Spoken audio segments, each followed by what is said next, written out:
So when you look at the draw, and obviously factoring in, this sort of preseason analysis can't factor in future injuries. It can't factor in momentum. It can't factor in anything like that. So, but when you look at the draw, who are you expecting to come out on top, and which team potentially has the opportunity to push for a spot in the finals that you maybe that maybe no one is thinking that they will?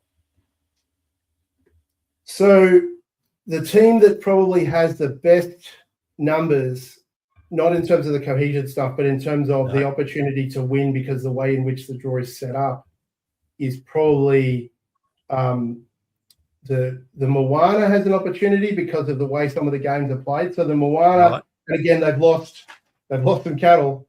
Yeah, it's an entirely different team, but they have a completely different team without Artie Salvaire. We know that.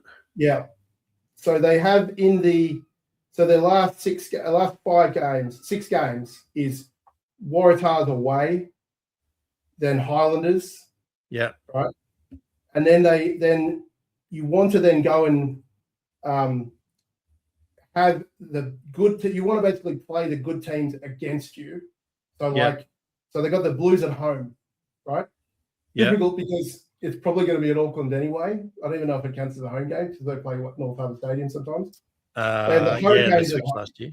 Hurricanes at home, then they have the Reds at home, then they have the Brumbies away. Well, if we follow that line of form, they stay stable through the comp, which is extremely hard for them to do, they could theoretically jag a couple of those games, right? Yeah. Whereas early season, they're just not going to do. They've had so much turnover, they're not going to jag those games early in the season. So that kind of might give them a chance to sort of bounce up towards the 5 or 6 games, and then if some of the other teams who have hard draws start to panic, then they could start to fall away, and then you get a couple of key injuries. So, a couple of injuries. Right. But so in terms of for us, Crusaders, Hurricanes, Chiefs are in a good position. I think the Brumbies should be fine, and I think the Reds are in a good scenario. But I would say it would probably be a New Zealand final. Yeah, right. Okay. It's probably pointing to a Crusaders Chiefs scenario again. Is this preseason predictions are always rock solid? Ben, you know this. Is this the year? Don't ever rock solid. Rock solid. No problems at all. No, it's not going. It's the chances of it happening are minor at best, but generally, all things being equal, which they never are, those teams are in good. And also, too, there's clients here I can't talk about. So of course.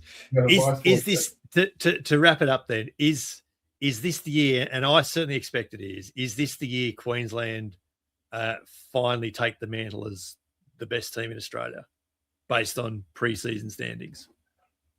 Yeah, I think it's just how quickly they get going. Yeah. So let's just have a look at their draw. So they have Waratahs round 1, which is away from home. So that's a really good chance for the Waratahs to get the jump on them. Yeah. True. Yeah. Then they have a bye. Then they have Highlanders at home, which should be pretty sweet. Then they have the Brumbies away, which will be hard. Then they have the Waratahs at home, which they grow an extra leg, in Queensland for. And they go draw a Hurricane. So I think as long as they can just work their way through that early stages. And then the other thing is going to be, and this is not any sort of casting any aspersions whatsoever on Les, is like it can be very distracting being the next national coach.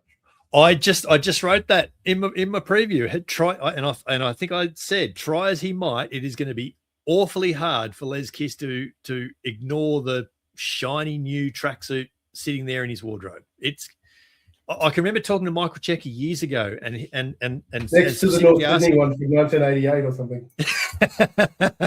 and I specifically asked Check, like, how hard is it for you to juggle, like, putting all your efforts into New South Wales, but knowing you have to do a little bit of forward planning for the Wallabies? And he said he knew that was going to be an issue, and so he very deliberately set up his office so that when he was working on Wallaby's work, he actually had to turn around and work a different direction.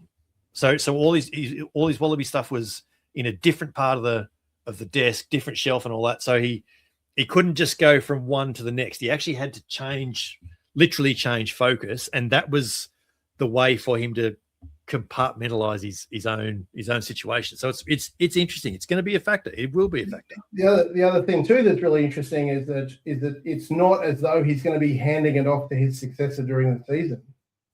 He's going to be playing against his successor in round 11. Yeah. Yeah, true. In Canada. So that notion of, and like, I'm really interested as to why that's taken place, as to why God has decided to come to Australia. Let's save that Pandora's box for later in the year, mate.